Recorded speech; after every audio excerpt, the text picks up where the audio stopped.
बिहार। ये नाम सुनते ही पुराने राजा महाराजाओं और ज्ञान की यादें ताजा हो जाती हैं।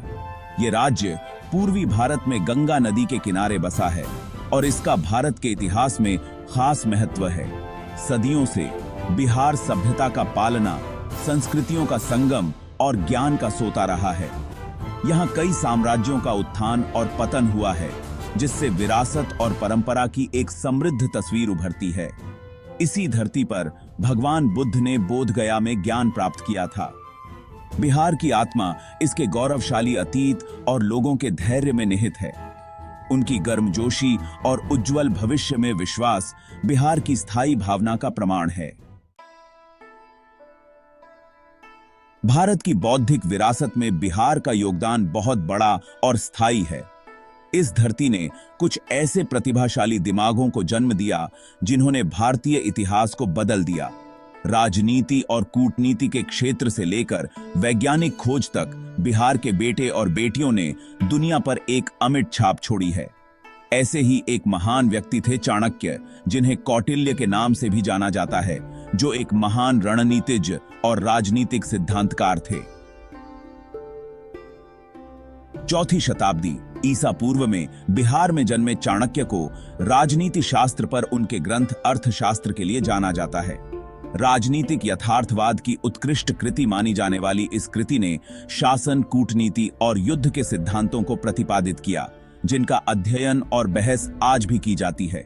प्राचीन भारत के सबसे बड़े और सबसे शक्तिशाली साम्राज्यों में से एक मौर्य साम्राज्य की स्थापना में चाणक्य की शिक्षाओं ने महत्वपूर्ण भूमिका निभाई।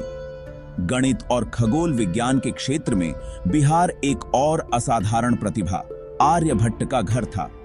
5वीं शताब्दी ईस्वी में जन्मे आर्यभट्ट को भारतीय गणित का जनक न माना जाता है। उनका अभूतपूर्व कार्य आर्यभट्टीय ने गणितीय और खगोलीय अवधारणाओं की एक विस्तृत श्रृंखला को कवर किया, जिसमें चंद्र और सूर्य ग्रहण की व्याख्या, पाई की गणना और दशमलव प्रणाली का विकास शामिल है।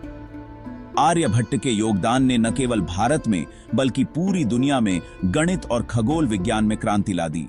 प्राचीन भारत अपने शिक्षा के केंद्रों के लिए प्रसिद्ध था और बिहार दुनिया के 2 सबसे प्रसिद्ध विश्वविद्यालयों तक्षशिला और नालंदा का घर था। ये संस्थान दूर दूर से विद्वानों और छात्रों को आकर्षित करते थे। इन प्राचीन विश्वविद्यालयों की विरासत शिक्षा के प्रति उनके अटूट समर्पण से पीढ़ियों को प्रेरित करती रहती है। तक्षशिला, जो वर्तमान पाकिस्तान में स्थित है, शिक्षा का एक प्रसिद्ध केंद्र था।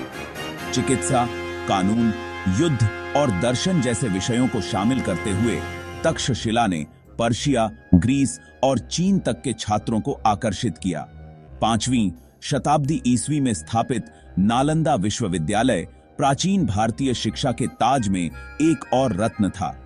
नालंदा 700 से अधिक वर्षों तक बौद्ध शिक्षा के एक प्रमुख केंद्र के रूप में फला फूला। इसके विशाल परिसर में छात्रों और विद्वानों के लिए एक विशाल पुस्तकालय, ध्यान केंद्र और आवासीय हॉल थे। ध्यान खाम पैंटी थी। अपने गौरवशाली अतीत के बावजूद बिहार आज महत्वपूर्ण चुनौतियों का सामना कर रहा है।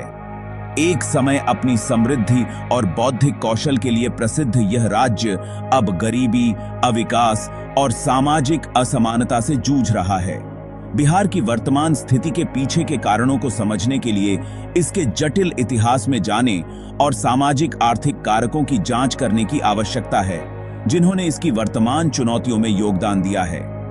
बिहार के भाग्य के पतन का पता ऐतिहासिक घटनाओं और नीतिगत फैसलों के संगम से लगाया जा सकता है। इस क्षेत्र की कभी समृद्ध कृषि अर्थव्यवस्था को औपनिवेशिक शासन के तहत नुकसान उठाना पड़ा। शोषणकारी भू राजस्व नीतियों और नकदी फसलों की जबरन खेती के कारण किसानों के बीच व्यापक गरीबी और कर्ज बरामदगी गया। 1947 में भारत के विभाजन ने बिहार की अर्थव्यवस्था को और झटका दिया, क्योंकि इससे इसके प्राकृतिक व्यापार मार्गों और बाजारों तक पहुंच खो गई। स्वतंत्रता के बाद औद्योगिकरण को बढ़ावा देने के प्रयासों के बावजूद बिहार निवेश आकर्षित करने और रोजगार के अवसर पैदा करने में अन्य राज्यों से पिछड़ गया। अपर्याप्त बुनियादी ढांचा, राजनीतिक अस्थिरता और सामाजिक असमानताओं जैसे कारकों ने राज्य के आर्थिक विकास में बाधा डाली।